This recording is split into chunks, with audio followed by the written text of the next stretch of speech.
Autónoma de Chihuahua. Les damos el recibimiento a la toma de protesta de la Federación Mexicana de Estudiantes de Relaciones Internacionales. Sean todos ustedes bienvenidos. En este momento realizaremos la presentación de los distinguidos integrantes del presidium que esta mañana nos acompañan. En representación del rector de la Universidad Autónoma de Chihuahua, maestro en ciencias, Jesús Enrique Seáñez Áñez, nos acompaña el coordinador de atención estudiantil de la universidad, ingeniero Carlos Antonio Franco Fernández.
Por supuesto, aprovecho para agradecerle al ingeniero Carlos Franco, buen amigo, quien está pendiente de toda la actividad de los 32,000 estudiantes de la UAS y trae en discusión si la agenda de él es más apretada que la del rector, no está, se está discutiendo de la cualidad que ya primero, porque creo que ya andan los mismos niveles.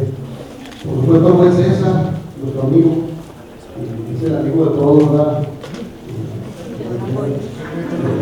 El amigo de todos, el líder ahora de la Sociedad de Hombros de Chihuahua, Mario Barcos Tamayo, con el alcalde al presidente, nos falló Mario, que me acusara de papá Pituco, ¿verdad? Una protesta, y para que el aprecio de todos nosotros, pues, ha sido pues, incuestionable, ¿verdad? La dedicación del espero por la Facultad de Ciencias Políticas Sociales, Campo Chihuahua, ha sido completo, íntegro, comprometido. Bueno, no tenemos ningún comentario en contra de lo cual el aprecio y el agradecimiento a la persona. Por supuesto, nuestros dos líderes, su amiga Jessica Armenta, que hoy se hace acompañando de un grupo, una delegación representante de la Facultad de Ciencias Políticas Sociales, Campus Juárez, que nos regalan la reina de esta facultad, y bueno, también hizo un esfuerzo para acompañarnos. La presidenta misma de la mesa directiva, Perla Núñez, que está presente en todos los eventos a los cuales la universidad convoca, locales o estatales, ¿verdad? Donde la convoquen, ahí está presente. Muchas gracias por ese esfuerzo que realizan, pero muchas gracias especialmente a Física por la paciencia y la dedicación para este gran proyecto que sin duda promete resultados buenos y positivos.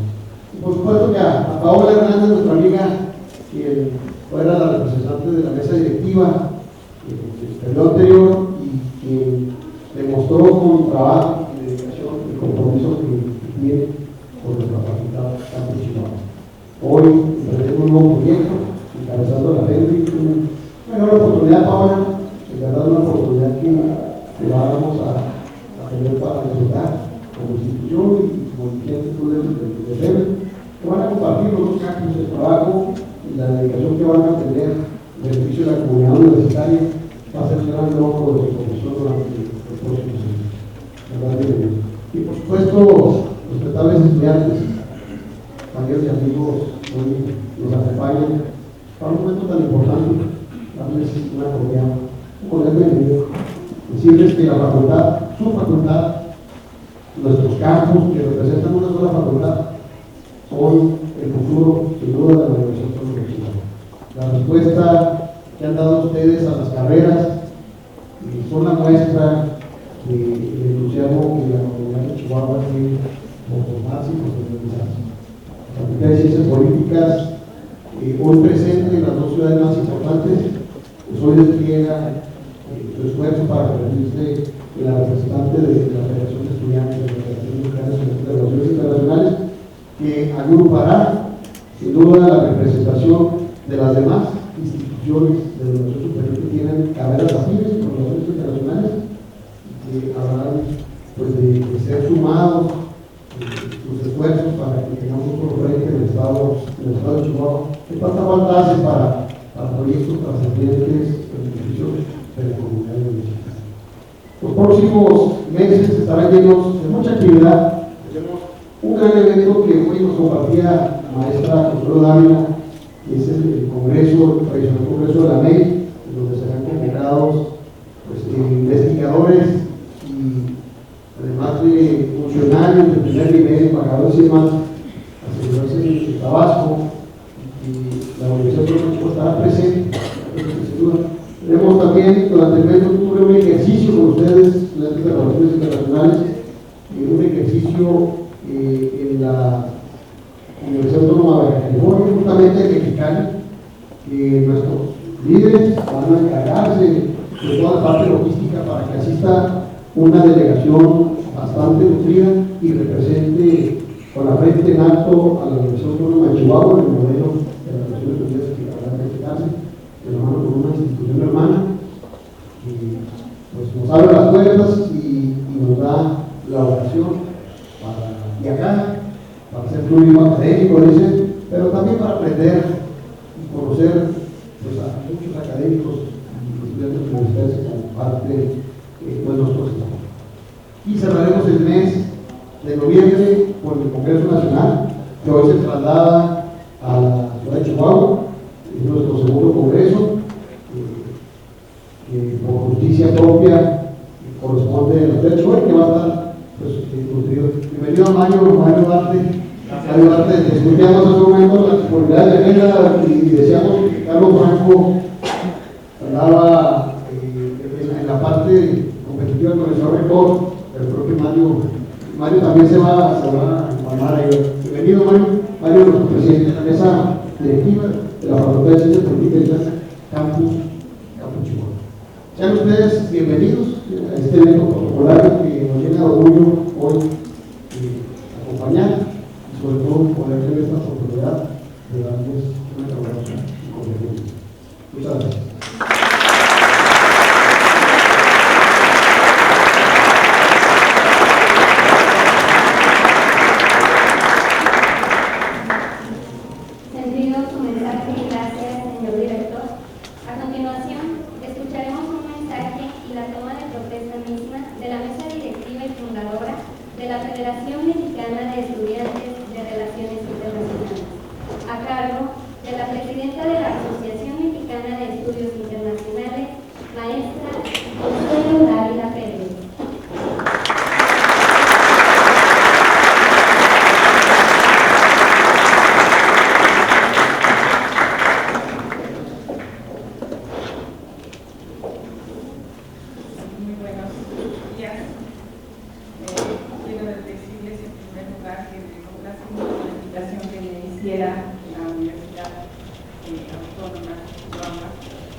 Si nosotros enviamos estudiantes a prácticas profesionales o a servicio social, lo más seguro es que se queden en donde ustedes están laborando, porque los conocen y saben de qué otras habilidades tienen.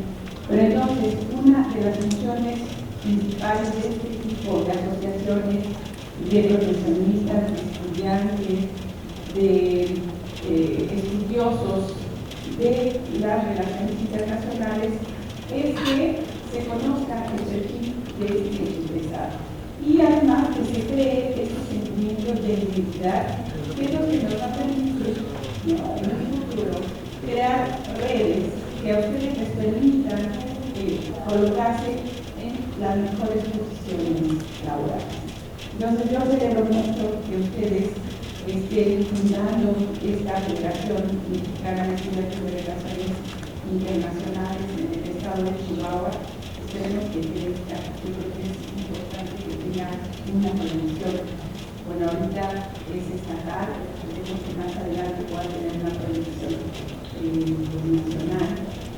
La Asociación Mexicana de Estudios Internacionales surge con esta inquietud en el año de 1967 y surge como Instituto Mexicano de Estudios Internacionales. El objetivo fundamental era reunir a todos los estudiosos de las relaciones internacionales, ¿no?, para que discutieran los temas de interés internacional, para que discutieran lo que pasa en el mundo.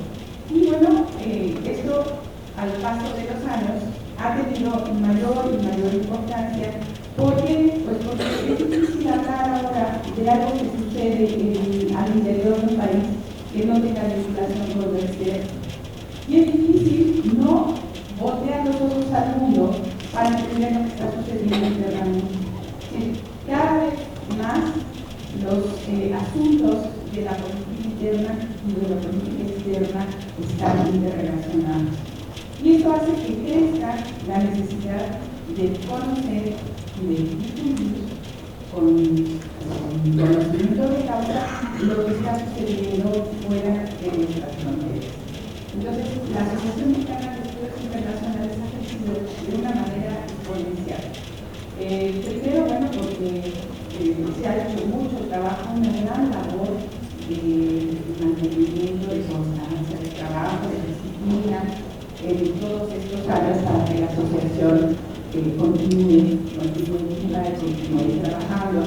Pero por otro lado también porque han mejorado los estudios de las relaciones internacionales en México. Hace 40 años nosotros teníamos solo dos instituciones que enseñaban la licenciatura a nivel nacional, era la UNAM y el Colegio de México. Actualmente tenemos 33 instituciones a nivel nacional y aproximadamente 23.000 alumnos que estudian la licenciatura en Relaciones Internacionales.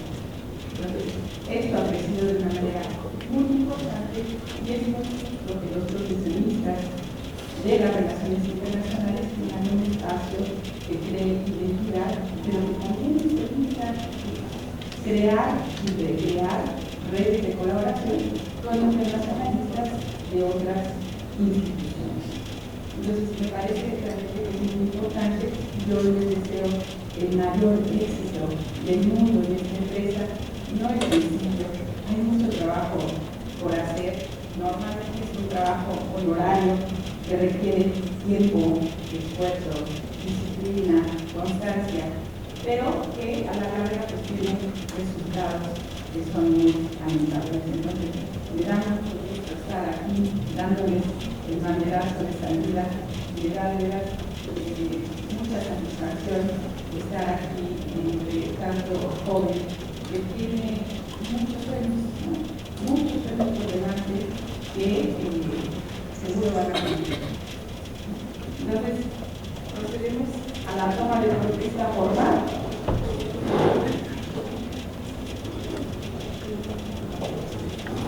Se pone de pie la mesa de lectura.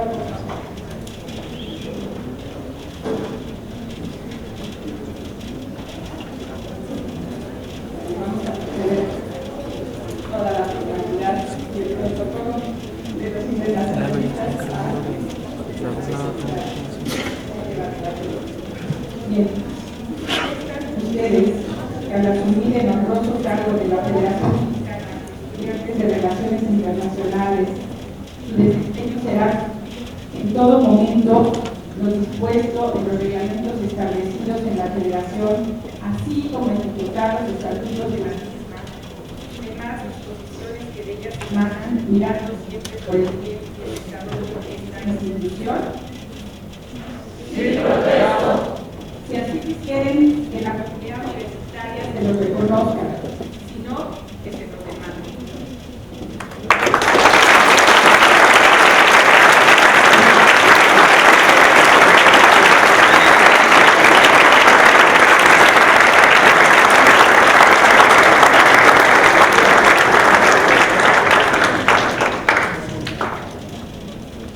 Gracias, pueden tomar asiento.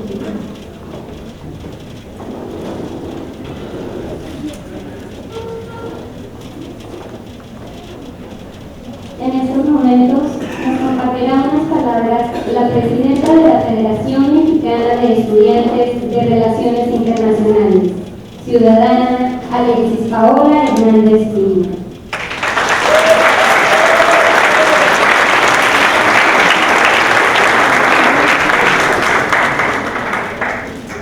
Buenos días. Hoy es un día muy importante. Hoy se ve cristalizado un nuevo proyecto que emprendemos gustosos en favor de nuestra escuela, de nuestra querida Facultad de Ciencias Políticas y Sociales y por supuesto de nuestra alma mater, la Universidad Autónoma de Chihuahua. El presidium ya fue debidamente mencionado, sin embargo quiero hacer el agradecimiento extenso. Gracias, ingeniero Carlos Franco, por todo tu apoyo. Siempre has estado para nosotros y tú sabes que se te agradece infinitamente. Quiero agradecer, por supuesto, también a la maestra Consuelo Dávila por haber aceptado la invitación que le hacemos aquí al norte del país. Y bueno, al licenciado César René Nevares, que bueno, por demás es decirlo, lo que siempre ha hecho por esta facultad. Quiero agradecer al maestro en ciencias, Jesús Enrique Sáenz, que nos envía todo su apoyo, del ingeniero Carlos Franco y de nuestro director de nuestra administración, que me viene su suelta, que para nosotros siempre es un apoyo que abrace estos proyectos, que los arroje y que sean en beneficio de nosotros. Y sobre todo a Jessica, quiero agradecerte mucho, Jessica, porque este proyecto es un proyecto que vamos formando y que tiene muy buen camino, ¿no? Tenemos muchas oportunidades. Quiero agradecer, por supuesto, a todo el equipo de trabajo, Campus Chihuahua, Campus Juárez. Hemos logrado hacer una buena mancuerna y bueno, esto es para nosotros y para la comunidad internacional. Agradecer a los presidentes de la Facultad de Ciencias Políticas. Carmen Mario, muchísimas gracias. Amigos que veo aquí de otras facultades que siempre nos han apoyado en estos eventos, a los maestros y sobre todo a la comunidad universitaria. Hay mucha gente que va aquí que quisiera decirle gracias a todo el mundo de todo corazón. Cuando nace este bonito proyecto de conformar la federación, bueno, nos preguntábamos qué era lo que había sido hecho. Y es ahí donde nace este bello grupo. En un principio se denominó Pragma, así nace lo que ha sido hecho, lo que se va a hacer. Es así como nace la idea de conformar esta federación para incluir a todos los actuales estudiantes y futuros profesionistas, actuales profesionistas internacionalistas de corazón. A mí me gustaría decirles muchas cosas que en su momento y en lo particular se los he dicho a todos ustedes. Hay una frase que me gusta mucho de una gran líder, de una lideresa. Ella dijo, Margaret Thatcher: sabíamos lo que teníamos que hacer, venimos y lo hicimos. No me queda más que darles esta reflexión, agradecerles su presencia y esto va una vez más para el orgullo de ser buenos.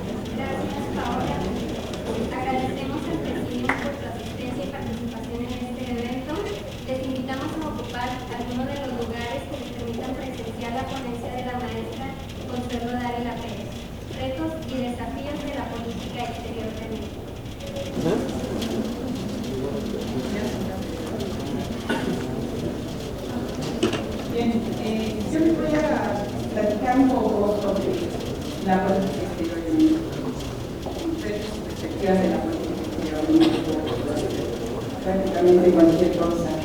Pero quisiera señalar algo que comentaba hace un momento y que tiene que ver con la vinculación que existe entre la política interna y la política externa.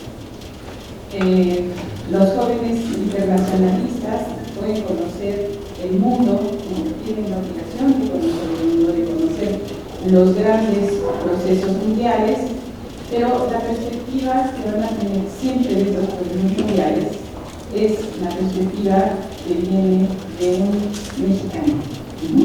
Siempre van a tener ustedes la perspectiva de México, de los procesos internacionales. Y esto es muy importante, porque en cualquier lugar en donde ustedes se desempeñen laboralmente, van a tener que remitirse a su origen. Si trabajan en una embajada, por supuesto, que va a ser muy importante, ustedes van a ser los representantes de su país ante el mundo. Pero si trabajan en un organismo internacional, aunque no trabajen en temas de México, su visión será la línea internacionalista mexicana. Y es muy importante. Entonces, el área de la política exterior de México, el estudio de la política exterior de México dentro de la currícula de relaciones internacionales es muy importante. Porque es lo que les da a ustedes su ubicación geográfica, espacial, de conocimiento de los temas internacionales. Y aunque ahora hablamos de un mundo globalizado, que hablamos de que los jóvenes en realidad ya no son jóvenes de una nación, sino ciudadanos, con todos los programas de movilidad, con todo lo que ahora existe como posibilidades de intercambio, con todas las posibilidades que existen a nivel internacional, conocimiento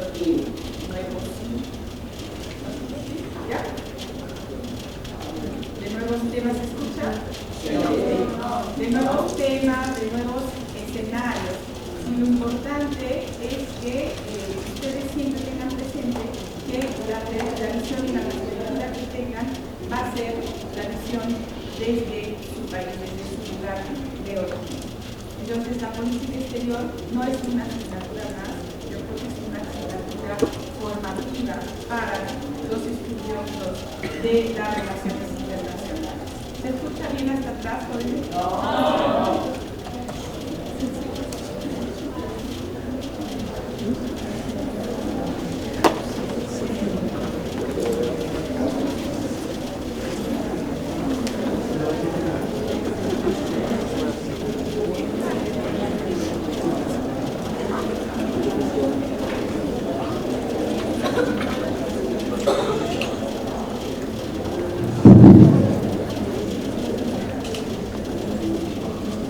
Bueno, ahora sí.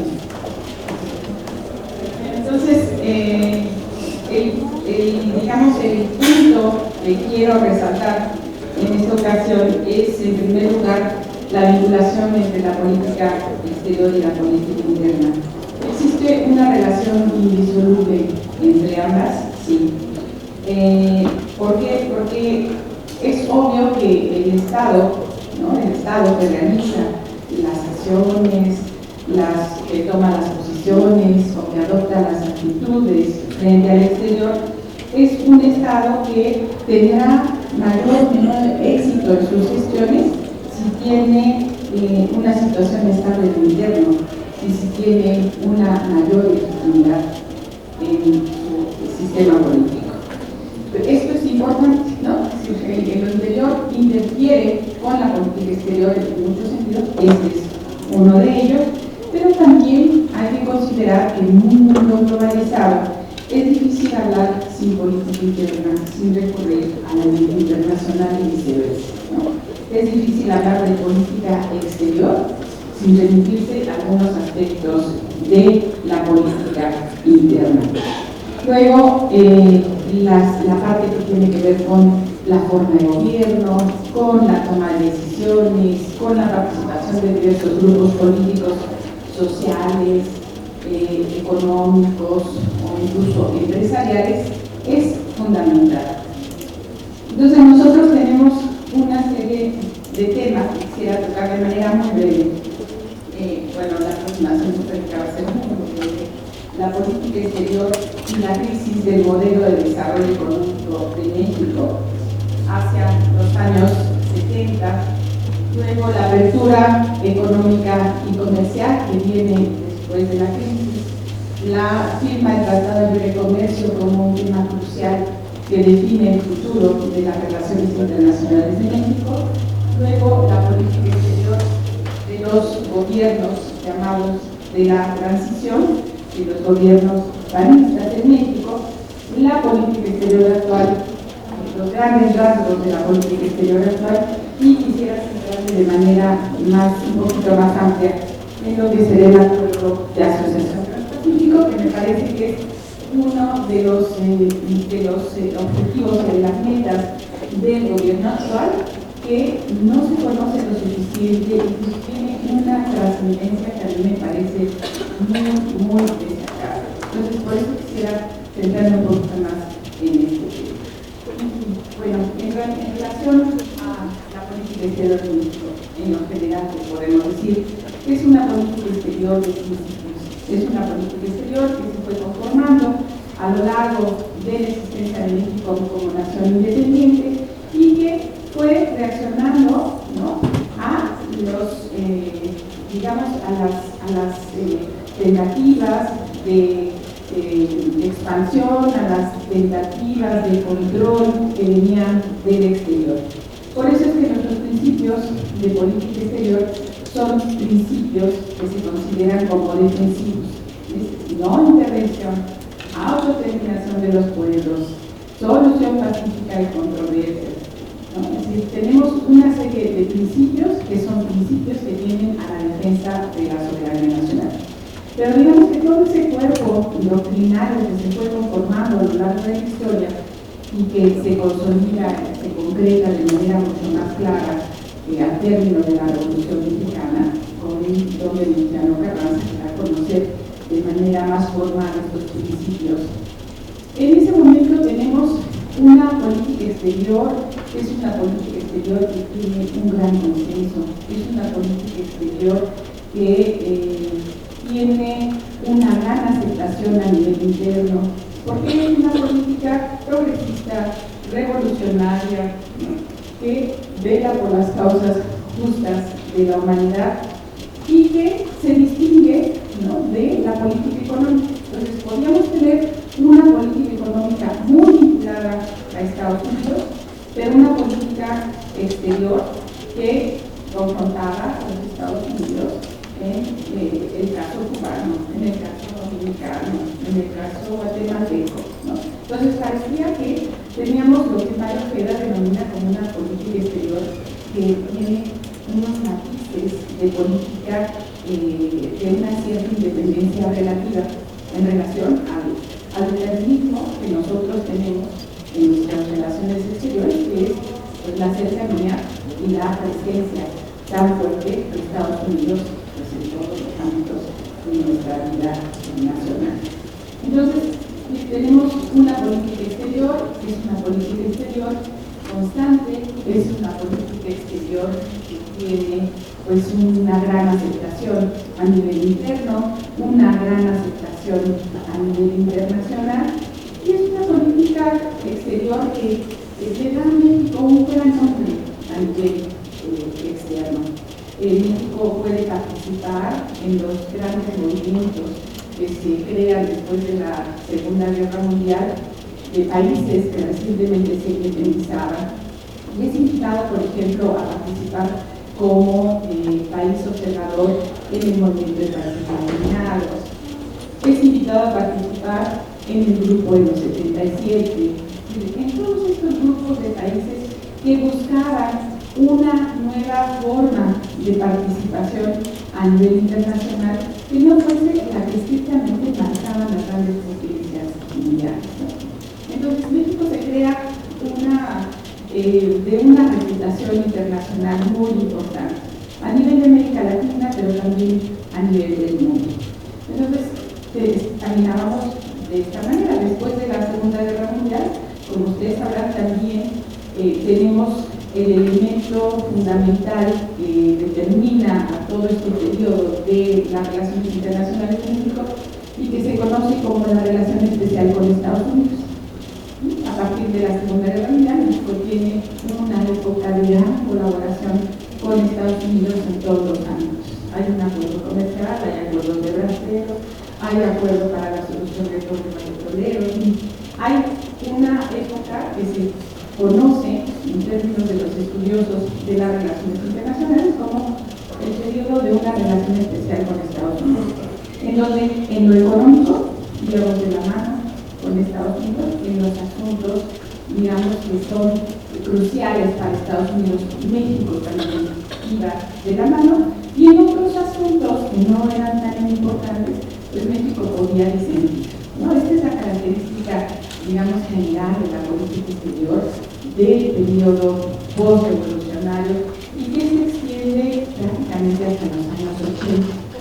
Entonces vamos a encontrar una política con estas características, una política exterior pues progresista, nacionalista, que difícilmente tenía oposición por parte de los sectores internos, una política exterior pues que claramente se diferenciaba de la política económica y que además el modelo de sustitución de importaciones pues hacía que fluyese de esta manera, porque México había tenido un periodo de crecimiento económico muy importante, conocido como el milagro mexicano, que ustedes lo van a saber muy bien, y que permitía también a México pues, más márgenes de acción y de negociación a nivel internacional. Entonces, una vez que se presentan los primeros síntomas o los primeros índices de la crisis económica internacional, las condiciones que hacen posible mantener a nuestra política exterior considerada como el modelo en el escenario internacional empiezan a modificarse. Y la crisis económica de 1982 mostró los vicios de la economía mexicana que se mantenía en muchos sentidos como pues un modelo económico basado en exportaciones petroleras, en una economía cerrada que impedía el intercambio con el exterior y que en muchos sentidos protegía a los empresarios mexicanos de la competencia externa. Es decir, teníamos una economía cerrada que a partir de la crisis de los 80, a partir de la crisis de la deuda externa, tiene que cambiar y tiene que modificarse. Entonces tenemos un cambio en el modelo de desarrollo económico. Aquí la prioridad la van a tener, por supuesto, los temas que tienen que ver con el sector externo de la economía, porque creo que era muy importante que la política exterior diera solución a los problemas acuciantes en México en los 80, que era la deuda externa, y después con la apertura pues era negociar los términos de intercambio con el exterior, y entonces se dice que la política exterior empieza a volcarse hacia los temas económicos. Y esto va a ser una de las características de la política exterior a partir de los 80.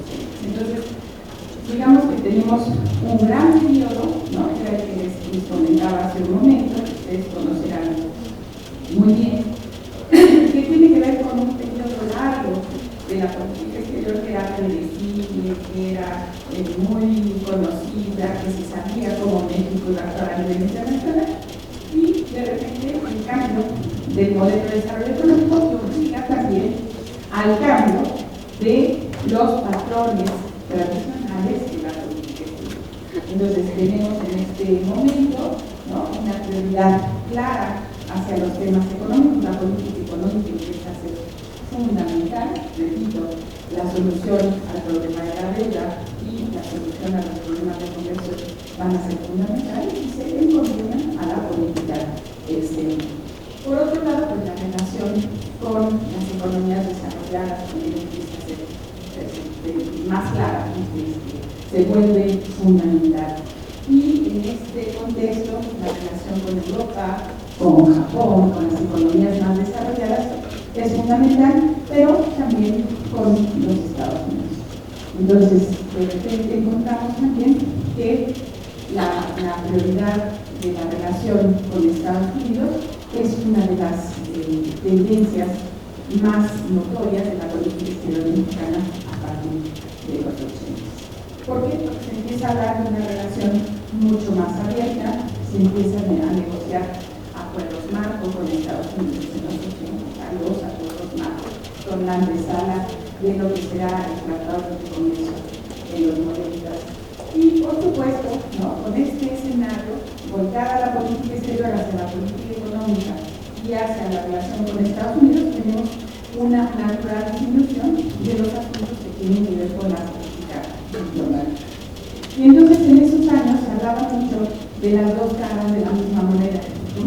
Por una parte estaba la política diplomática, ¿no?, que había sido la tradición de las relaciones internacionales de México, pero por otro lado tenemos esta nueva política que responde más a un modelo neoliberal y que tiene, digamos, otro tipo de características que hacen que la política diplomática pase a un segundo plano para dar paso a las respuestas que tiene que dar el Estado mexicano a los temas más importantes que planteaba el sector externo de la economía nacional.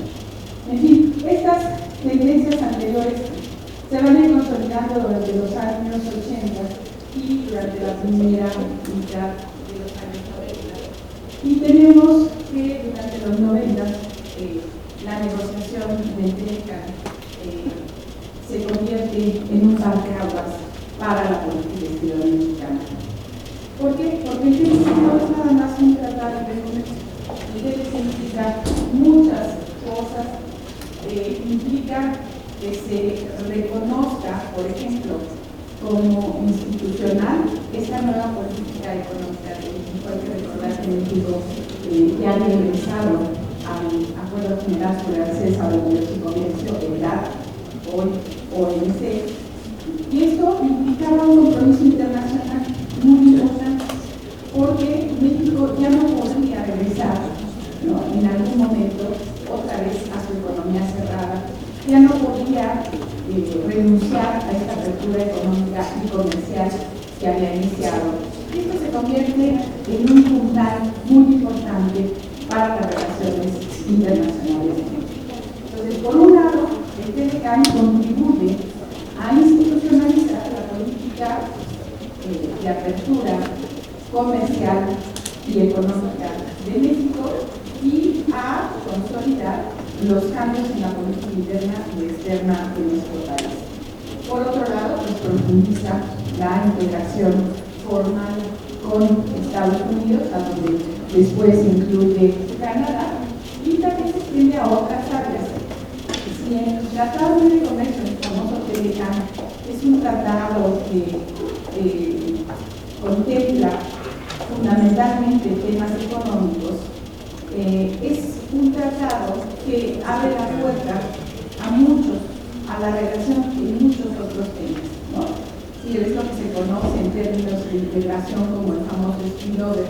Sí, tenemos un tratado comercial que ve exclusivamente cuestiones comerciales, pero al lado del tratado hay muchos otros temas que empiezan a fluir y que hacen que el tratado dé pie a muchos más ámbitos de la relación bilateral. En este caso, las relaciones sociales, las relaciones entre sociedades, las relaciones entre grupos políticos, entre partidos, entre organizaciones de las dos naciones, empieza a darse de manera más clara y de manera más visible. Y este también empieza a ser, digamos, una de las tendencias importantes de la política exterior a partir de entonces. Y luego pues, vamos a tener también una vinculación más estrecha en los temas de la política exterior, ¿no? Si Estados Unidos se preocupa por el ámbito de la seguridad internacional y también subcontinental o continental, pues nosotros vamos a tener también, digamos, una influencia importante en la definición de la política exterior hacia ciertos temas. Y luego tenemos cómo México, a partir de la apertura económica y comercial cómo empieza a vincularse con otros estados, tratando de garantizar pues, que nuestras exportaciones tengan buena recepción en otros estados, que es lo que se persigue con los tratados comerciales, ¿no? Los tratados comerciales negocian preferencias arancelarias, negocian reglas de origen, negocian una serie de cuestiones que faciliten el ingreso de nuestros productos a otros mercados. Así como los otros estados que negocian con nosotros van a buscar lo mismo, ¿no? Van a buscar que sus productos entren en mejores condiciones a nuestro país.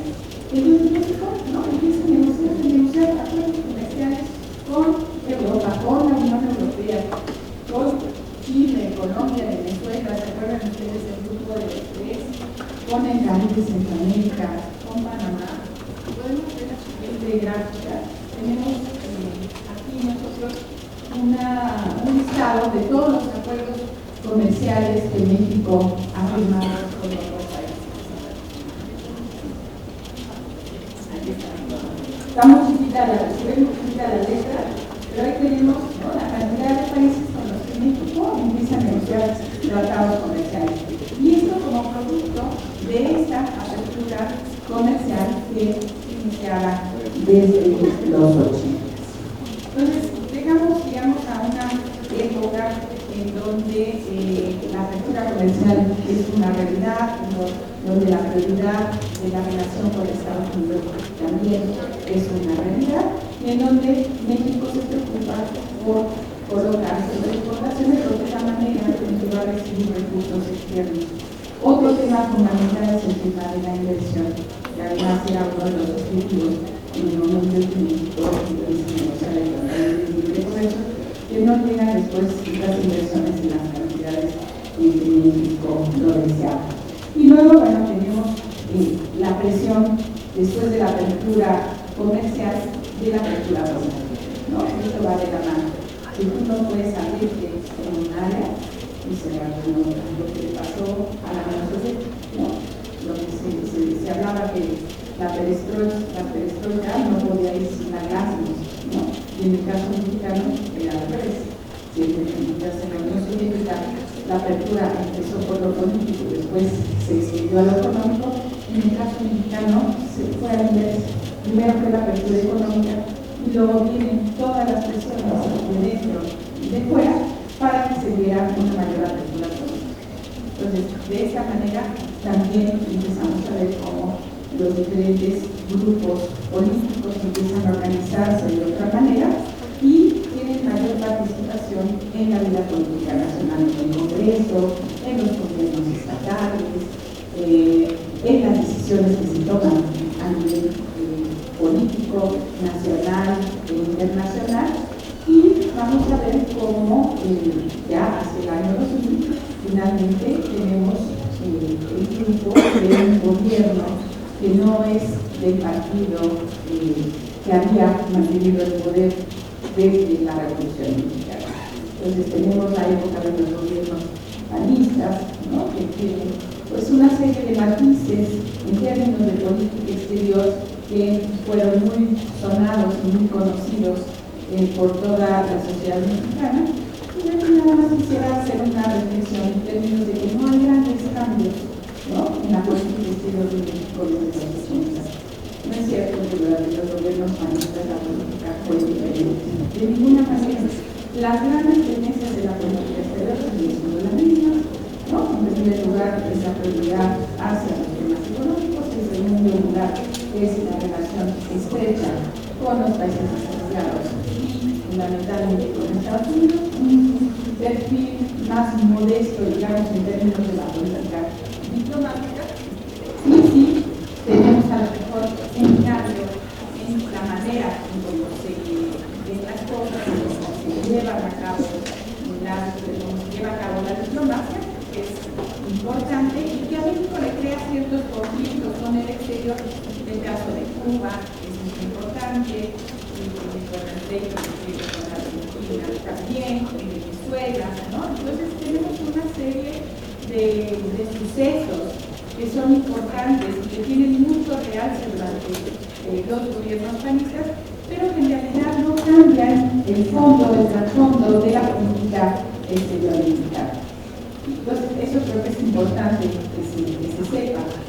¿Y qué es lo que sucede? Pues que los temas de política exterior durante los dos periodos panistas son temas que tienen mucha cobertura por parte de los medios, mucha difusión, se discute por primera vez en el Congreso, hay una gran discusión de estos temas en la prensa, en la televisión, pero en realidad es una discusión que tendría más, digamos, a destacar un área en la que estos gobiernos pues estaban cometiendo errores, ¿no? Pero eran errores fundamentalmente de matiz. Entonces, no hay un cambio sustancial en términos de la política exterior, solamente hay matices o errores diplomáticos, ustedes quieren considerarlos así, ¿no? Que hacen que parezca que la política exterior está adoptando otro rumbo. Y bueno, tenemos un suceso que es muy importante durante la primera década de este siglo y que tiene que ver con los atentados terroristas en Estados Unidos. Eso sí cambia, ¿no? El rumbo y los términos de las relaciones internacionales. Porque para Estados Unidos la guerra contra el terrorismo, la guerra preventiva a nivel internacional se convierte en una prioridad. Y entonces todos los temas que se estaban negociando con México, el de migración, el de comercio, todos los temas pasan a un segundo, tercer y cuarto nivel. Y lo que va a tener prioridad en la agenda internacional de nuestro principal socio comercial y vecino, pues va a ser el tema del terrorismo, el tema de la guerra preventiva y el tema de la seguridad.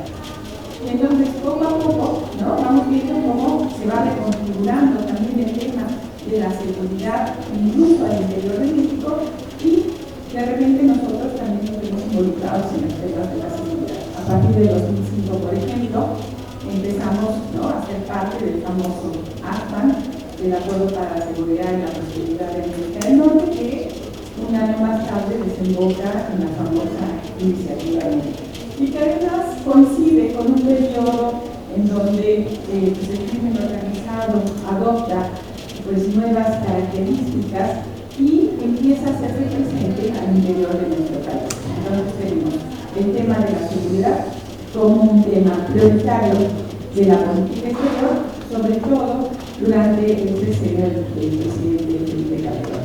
Bueno, tenemos problemas internos, pero también tenemos una política internacional y principal socio comercial que tiene que ver con la seguridad internacional.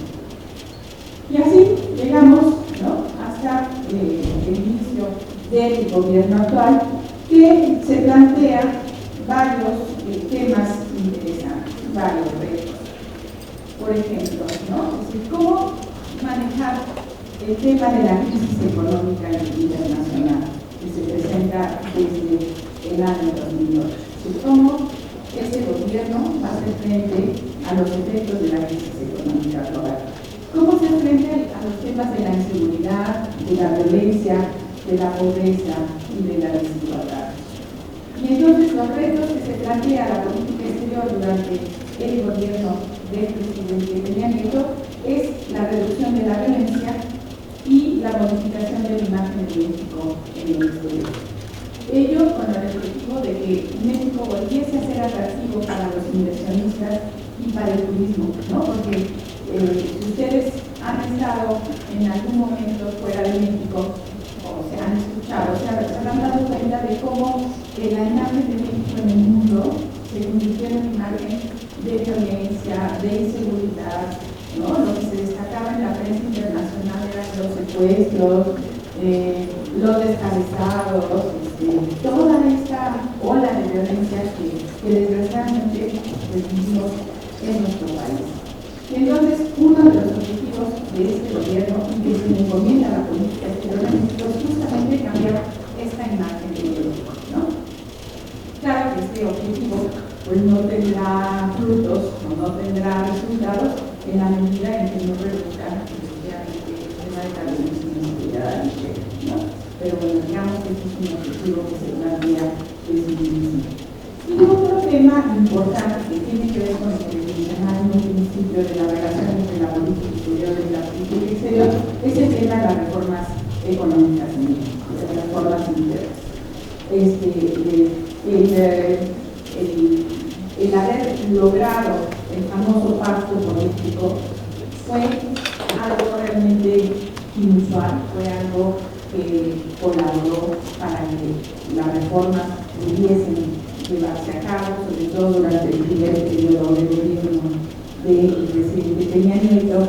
Y ahora, bueno, tenemos que se aprobaron la reforma educativa, la reforma energética, la fiscal, la hacendaria.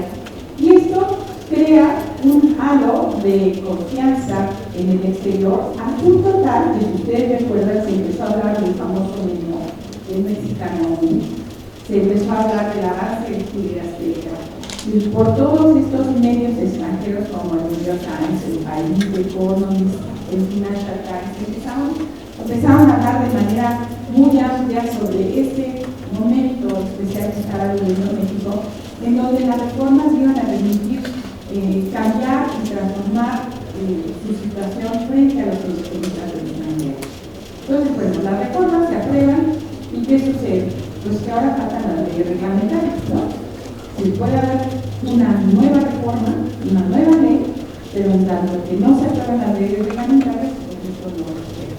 Entonces, el famoso pacto por México parece ser que ya no está funcionando de todo, ¿no? Se decía que el pacto por México tenía una caducidad perentoria, que iba a funcionar solamente durante el primer año, y yo creo que así es, ¿no? Los partidos políticos en el Congreso tienen una serie de problemas internos que en buena medida impiden que sigan participando en esa discusión nacional que en muchos sentidos se remitía, por ejemplo, al pacto de la Monroe que se dio en el caso español después de la dictadura.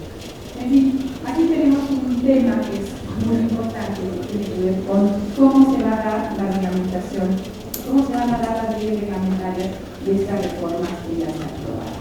Pero en un primer momento, digamos que es algo que atrae a los inversionistas extranjeros, que crea expectativas en este sentido, y bueno, veremos cómo las leyes secundarias son aprobadas, en qué sentido, en qué términos, y si efectivamente esto tendrá un efecto directo, un impacto en las inversiones que vienen a México.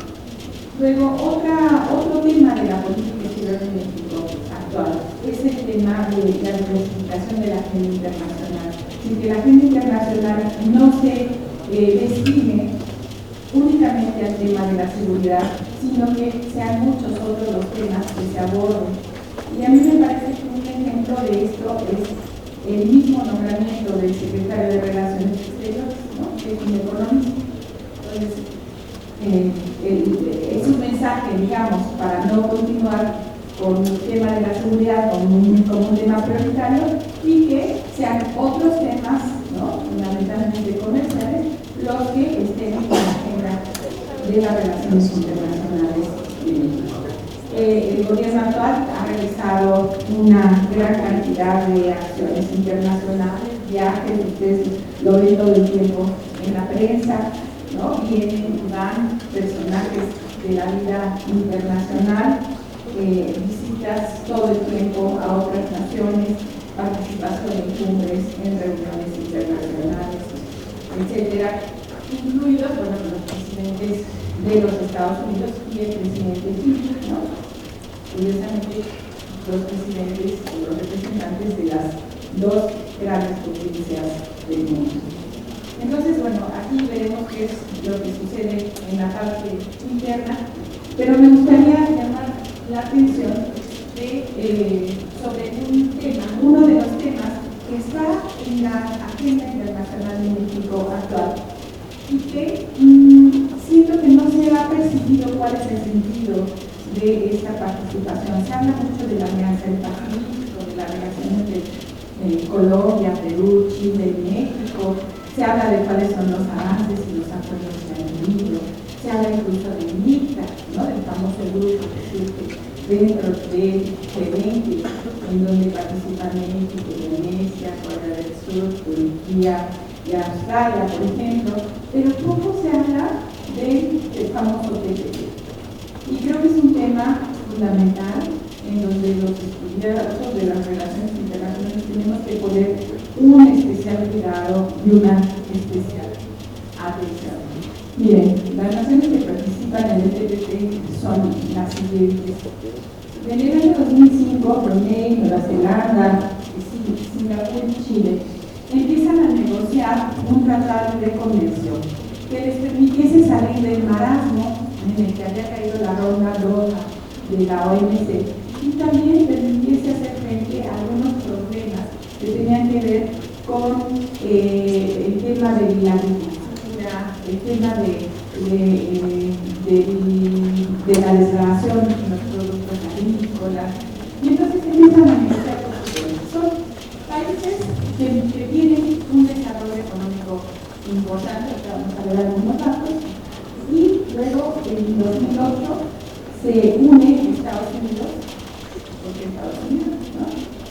Australia, Perú y Vietnam, y aquí se habla de que Estados Unidos empieza a liderar este proyecto del TPP, tratando de equilibrar la hegemonía que China estaba adquiriendo en la zona del sudeste asiático. Luego en el 2010 entra Malasia, en el 2012 se incorporan México, Canadá y en el 2013 Japón. Entonces aquí hay varias opiniones en relación a por qué México decide participar en este proceso de integración. Se dice que estas economías, estas 11 economías que componen el TPP, para el año 2013 abarcó 6.400 millones de dólares y se calcula que representan todos ellos el 40% de la economía mundial. Digamos que este es un argumento a favor de que México participe en este acuerdo de asociación transpacífico. Es un acuerdo que es un acuerdo transhemisférico, es un acuerdo de América, es un país que se vuelca al Pacífico, ¿no? En donde están países americanos y países asiáticos, estos no son todos los países. Podemos ver la siguiente. Aquí están los países de APEC, esto es muy importante, ¿no? Porque todos los países que forman parte del TPP son países que son miembros de APEC. Podemos ver la siguiente. Aquí sí tenemos a los países americanos que forman parte de este acuerdo de asociación y los países de Asia y Oceanía que lo componen. Y entonces ustedes observan que son economías pequeñas, pero economías muy fuertes, ¿no? Y son países pequeños, pero con economías muy fuertes, muy pujantes, que han tenido un gran desarrollo recientemente, y en donde curiosamente no participa China. China ha tenido una gran influencia en esta zona y bueno, Estados Unidos estaba preocupado por la gran influencia que este país tiene en esta región, ¿no? Ahí se dice que hay un conflicto hegemónico entre Estados Unidos y China. Y bueno, el hecho de que China no participe, el Grande Asiático no participe en este acuerdo de asociación transpacífica, pues se interpreta como la respuesta norteamericana al crecimiento y sobre todo la influencia adquirida por China en esta región.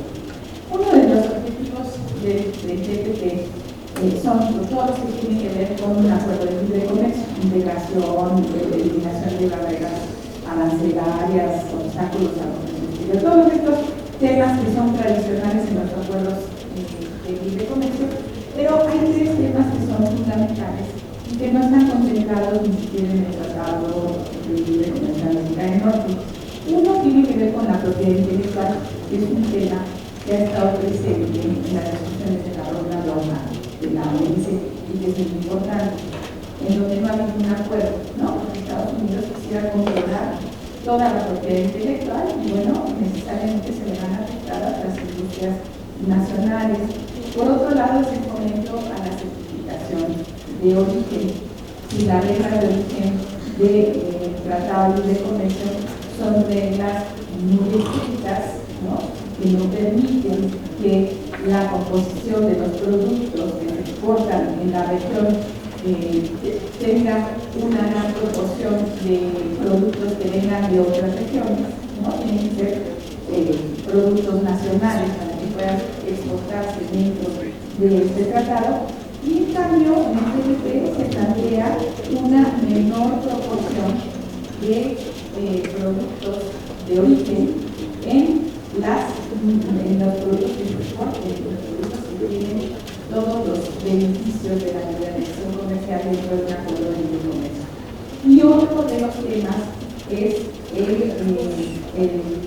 los temas nuevos que tienen que ver con el comercio electrónico, con la fiscalización, con el medio ambiente. Entonces, esto hace que el tratado del acuerdo de la Asociación Transpacífica sea un tratado que se clasifica como de una nueva generación, porque incluye propiedad intelectual, porque incluye mayor flexibilidad a las normas de origen y porque incluye estos nuevos temas como el comercio electrónico y demás.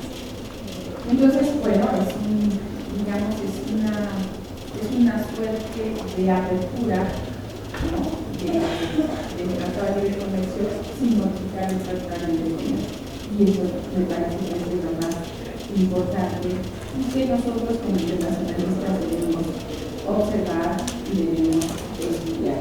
Bien, de acuerdo con las cifras que tenemos, los miembros del Acuerdo de Asociación Transpacífico presentan estos datos. Observen nada más, por ejemplo, en la primera línea están los habitantes en millones. En la segunda línea es el per cápita. Si ustedes observan, quien tiene el mayor PIB per cápita es Australia. Y en segundo lugar estaría, Singapur y Canadá. En tercer lugar, Estados Unidos. Y luego vendría Nueva Zelanda, Brunei, Chile y casi en último lugar, México, no. Me pasa bien nada, ¿no?